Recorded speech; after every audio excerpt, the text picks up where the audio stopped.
All right, so what's up, guys? It's your boy King Remy with another episode, and today we're gonna be talking about collective conditioning.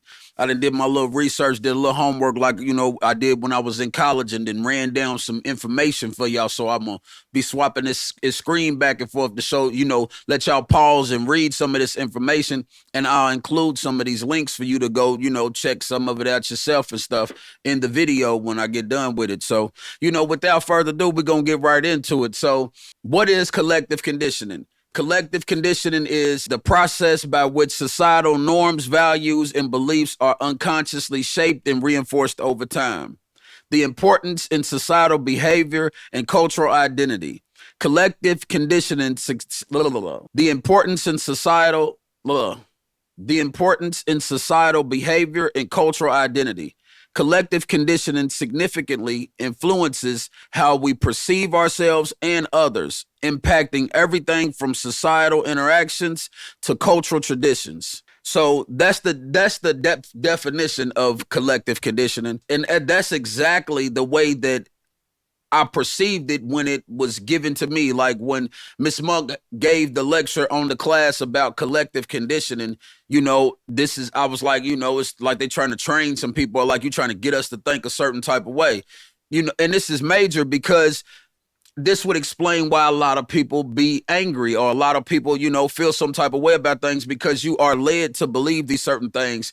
It's another lady with the brown eyes, the blue eyes lady. She did the little brown eyes, blue eyes theory, and she had all those kids in the class beefing and stuff. So, this is what I mean by collective conditioning. So we'll get right into our first link from, what I guess it's a .org. Let's see. It's supposed to be a credible source. So yeah, we'll get right into our first, pause and read. I'm going to put it up briefly. Let y'all pause and read. I'm not going to go all through it. This is just to educate y'all. This is for, if anybody's reading, I'm just trying to do my due diligence to not just always just be saying things to you guys. And I want to give y'all some proof of things that's going on. This is a .pub, and I think these are credible resources. But nonetheless, if it's not, go in the comments and let me know something. You feel me? Like, don't necessarily just get upset with it. I'm just trying to give y'all this knowledge. So this is the collective culture, like what they mean by this. So that's what this first little slide will be about. All right. So, you can pause to read that. That's the first one. It's our power and identity. You know what I'm saying? And I'll include the link for you to go in and read more. Uh, all right, back. I'm gonna get back to it. I'm just gonna go over a few.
Okay, so and as you can see in that link, when that link I just showed, if you guys pause to read and you see some of them, there's cited sources in here. So this is a credible website. This is a credible source because they cite the sources where their information came from.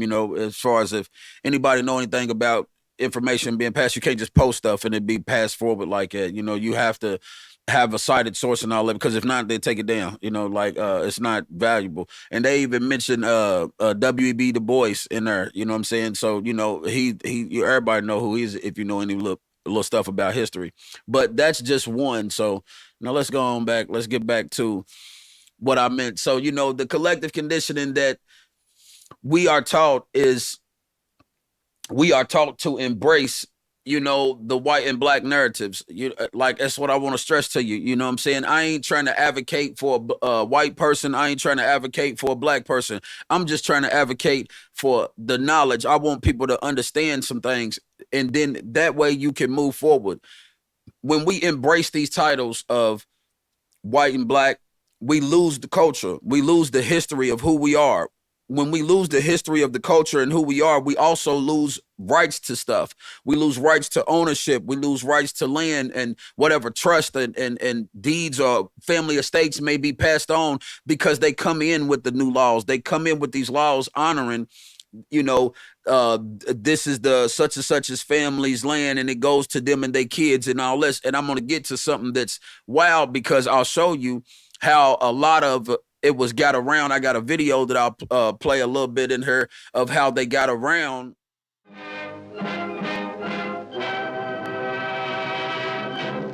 This luxurious Melbourne home is a fairy tale come true for 3 Aboriginal girls from Melville Island, 180 miles from Darwin.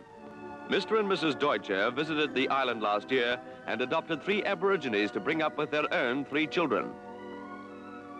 Christine is 4, and for the first time in her life, she has a mother and father. 2-year-old Faye was rescued by a territory policeman who found her abandoned. They've been cared for by the Methodist Mission, and now they live in a 15-room mansion. Mr. Deutscher says he believes it's possible to integrate Aboriginals into white families. Christine certainly seems to be proving that Mr. Deutscher is right, and so does Faye. It's all so new to them, and they're still a little wide-eyed. A long way from Melville Island, but at last a home and the love and affection of a family of their own. Sleep tight, children, because you know that dreams do come true, don't you?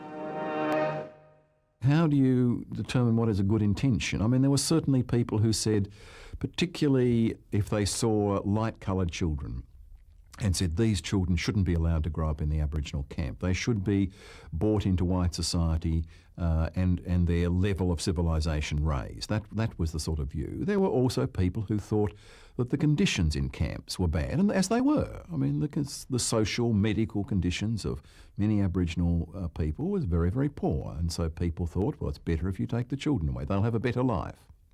And many individuals adopted Aboriginal children on this assumption we can give them a better life. So good intentions were there, but behind that, particularly in the 1930s and right through into the 1940s, was this quite deliberate plan to breed the Aborigines out.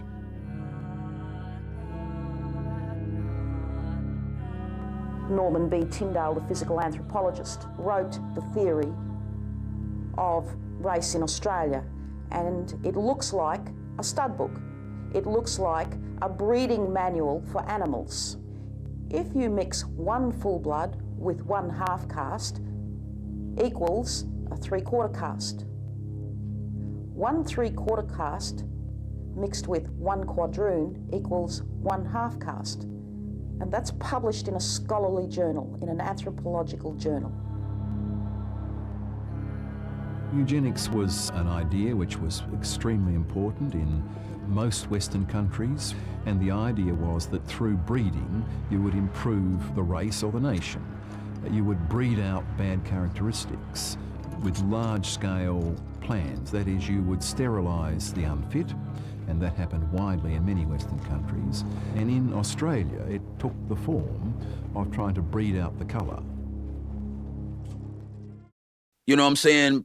Putting the kids in the how they got around the land rights, because they started mating with the women, and that entitled them. The husbands was taking out the picture, and they would mate with the women, and that in turn, that child would be, whatever that culture was, Indian or Sicilian or whatever it was. That child would inherit the rights to that land, because that child is, Sicilian, and it was his mom's land or whatever it was. The fathers really wasn't in the picture, because y'all know the wars and things, the civil wars, and them sending all the men off to, fight and all of this. So I feel like it's an oversimplification of a culture of people. Oversimplifying us as black and whites erodes all cultural history.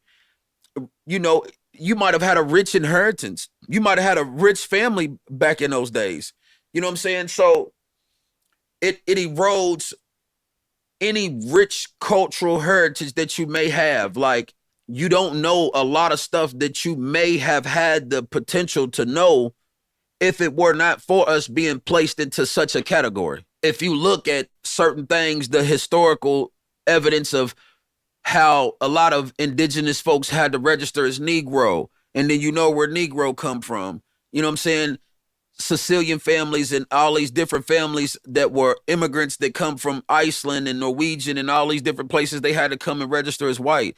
You know what I'm saying? Even the Italians, like a lot of the people in Boston, that you could tell they still like have their strong sense of who they are, because they don't necessarily consider themselves white. They, Bostonians consider themselves like a lot of Italians really consider themselves like Italian before they would say anything. Like, I'm not just white, I'm Italian, like, because it's just that the strength of who they were as a people was strong before this system of black and white. This is the truth. This is facts. So I'm gonna get into another slide real quick, pause and let y'all read. So this Native nations face loss of land and traditions.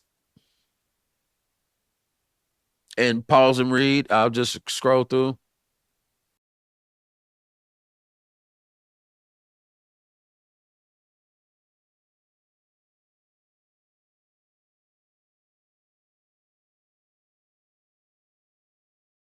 Origins of cultural identity. Again, so, pause for yourself to check it out. But again, I'll put the links to all of this stuff in the video. It'll be a bunch of links in there and you guys can check it out. I'll let you guys know whichever one was. I'll mark it and everything. So this is just going to be for educational. That's what this video will be more on. And like, again, collective conditioning. That's it.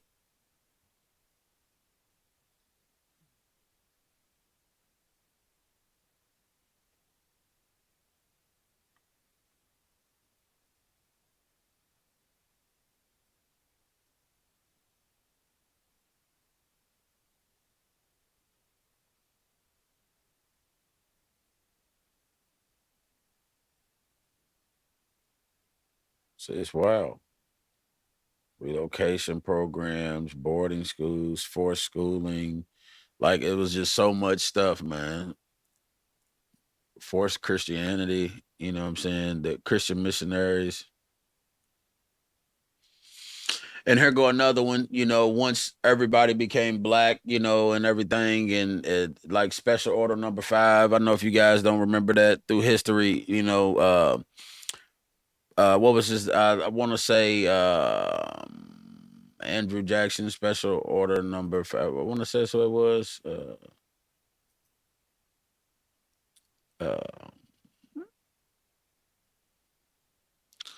I can't remember his name. But I'm going to pause to let y'all read some things to show y'all some more history, some more pieces. And a lot of this was some stuff that I learned from, college, Miss Monk's class. I just took the time to sit down. I went in my file cabinet, got some stuff. So I found some websites back and was talking to this AI and reviewed the links and stuff, some of the stuff. So I'm going back to it. And you guys can pause to read. That's a real newspaper article from, back in the day, from what is that, the 1930s, 13th century.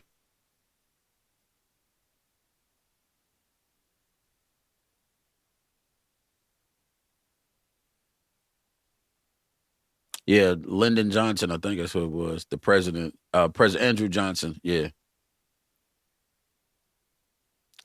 Special Order Number 15 issued by General William T. Sherman in 1865. Yeah, so this is about the promise of 40 acres.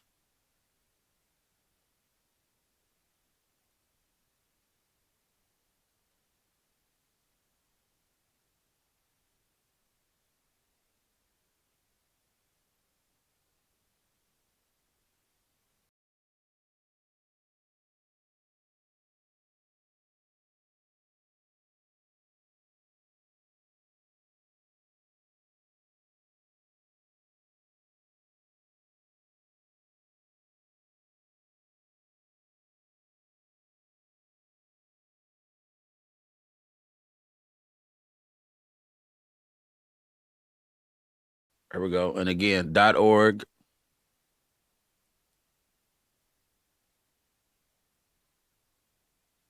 And when you guys go to this website, you will these links, you can click on these links if you want to do some information and dive down this rabbit hole yourself to learn some things about our cultures. Like Miss Monk told me, do you want to learn about your people? Your people is you and me. It's not a black and white. It's all of us. It's your community. So I'll cite this in there. I put this in there, and you guys can go check them out. Okay, yeah. And then this is another one.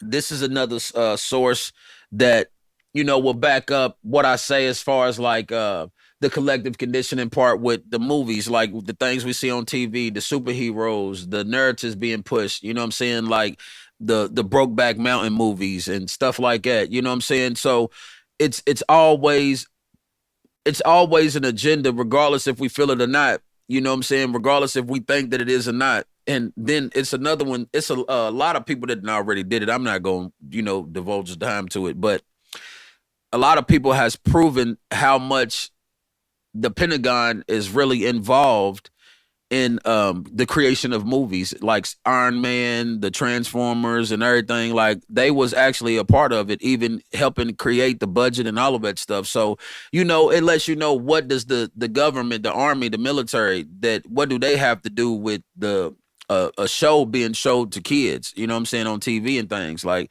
how is it being portrayed? So it's wild. But here's a .org site that I found, another credible source with some information about the harms of the portrayal of racial and ethnic the harms of portrayals of racial and ethnic minorities in the media. So how that if it looked like a chicken, walk like a chicken, a lot of people are not going to perceive it as a duck, or a lot of people are going to perceive it as a chicken. So regardless of how they talk about things, the way that the narrative is constantly pushed to people is diversity. So again, pause to read. This is Scholars, again, .org. And this is not too long ago.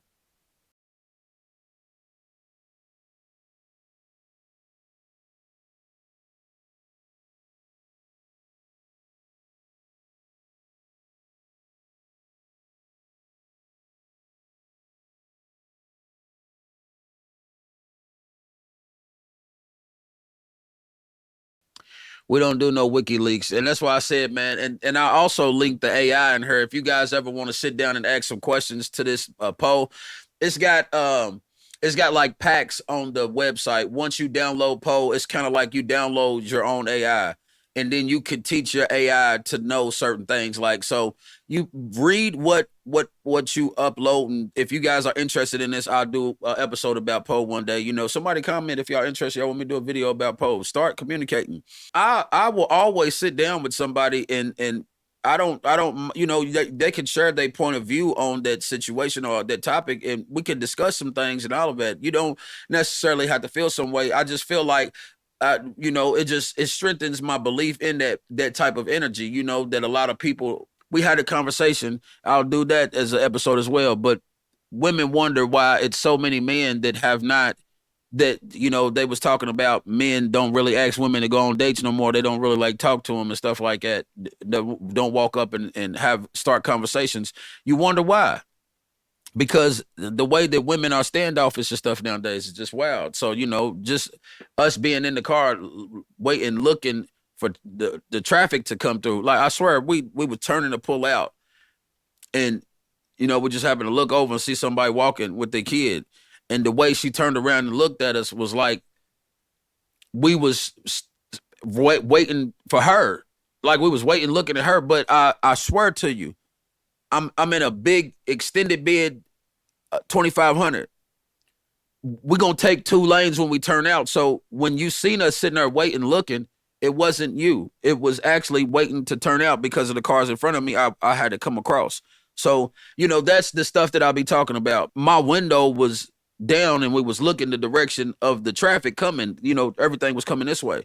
So we looking that way so that I could turn out the right way. Yeah, that's all it was. It wasn't nobody trying to make you feel uncomfortable or whatever whatever the hell she thought it was, and it's just wild. So it just made me think of that right there, as far as collectively conditioning, because the way that things are shown on social media now and stuff, you walk past a door 2-3 times, you consider stalking and stuff, like, you might not even be paying no attention. You live in these apartment complex, or you work in these apartment complex, and that's just the path you walk in, like, it's wild how somebody could be paying attention to you that you're paying no attention to, and make all type of assumptions that you're up to something, like, so. And I just feel like that's a major part of the collective conditioning of people, you know what I'm saying? And that's why we get lost as a people. So I ain't gonna ramble no more on the video. I just wanted to touch base on a little bit of collective conditioning and let y'all see what I mean by it, by giving y'all some links. So this one is totally different, just an educational video. But I just wanted to educate y'all on what collective conditioning is, so that when y'all hear me talk about this in some of these episodes, y'all know where I'm coming from as far as collective conditioning, how we being almost trained to think these type of ways, So I hope it does something for you. But until the next one, it's your boy King Remy. I'm out.